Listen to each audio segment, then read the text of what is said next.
What is up, Critics? In this video I'm going to be giving a guide for this week's normal time trial, RC Bandito time trial, and the premium race for this week, totaling over $300,000. Remember that the time trials can only be completed once a week for the full $100,000 payout. The premium race, however, can be completed in a limited amount of times with a 48-minute cooldown between each win. Also keep in mind that rocket-powered / flying vehicles cannot be used in time trials. So, starting off with the time trial this week, which is Up and Atom, I highly recommend either the Pariah, Tally GTO, Devest 8, Emerus, Krieger, Hakuchi Drag, Shotaro, or a Baddie 801 for this time trial. Now in terms of route, this time trial is very easy as it's mostly highway top speed. There's just one small shortcut at the end, which is a jump to the finish line. As always, I will be attempting to use either the Casino Podium vehicle or the prize ride of the current event week on these time trials if they're quick enough to complete them. So for this event week, we have the Michele GT on the Casino Podium and the Fudo GTX as the prize ride. Now the Michele GT is extremely slow in terms of top speed and has no chance at beating this time trial, so that one is completely out of the question. However, the Fudo GTX had a small chance of beating it, or so I thought, so I tried pretty much everything to give me a top speed boost. I tried stanced, I tried low grip tires, pretty much everything I could, and the car itself just isn't fast enough, and it loses too much speed in the higher speed cornering sections with the low grip tires, and it's just too slow in the top speed areas without them as well. So I had no choice, I had to use an alternative vehicle, so I decided to keep it with that tuner's theme. So I chose the Calico GTF, but I did give myself the challenge of trying to beat it with no speed tricks at all, meaning no low grip tires, no stance. So the run you're gonna see here is with default stance and regular tires.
Moving on to this week's RC Bandito time trial, which is Vespucci Beach. As always, you need to own an RC Bandito in order to participate in these.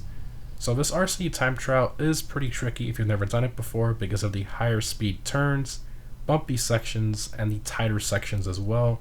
So the main tip I can give here is to make sure to let off the throttle during most of the bumps and turns, and the tight sections as well, to maintain the stability of your Bandito. In fact, in my run, you might notice that I wasn't even on the throttle for about half of a time trial. For most of the turns and bumpy sections, I just let the Bandito roll and then get back on the throttle when I have a nice straight and no bumps at all. And also make sure to brake a lot for the tighter sections as well. And when you use your brakes, make sure to press them in about halfway in, not all the way, or you might lose control of your Bandito.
And lastly, we have this week's premium race, which is cutting Coroners.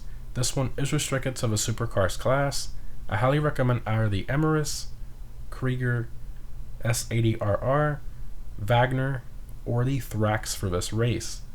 Now, this race is pretty tricky if you've never done it before because it's a very corner intensive track. I highly recommend practicing the regular version of this race first before you just jump into the premium version, because this is one of those races that will take some practice and memorizing some of the braking points, curb boosting lines and all that stuff. But anyways, for this race I will be using a fully upgraded Emirates.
And that's it, guys. A normal time trial is pretty easy if you use one of the vehicles I recommended with a good top speed.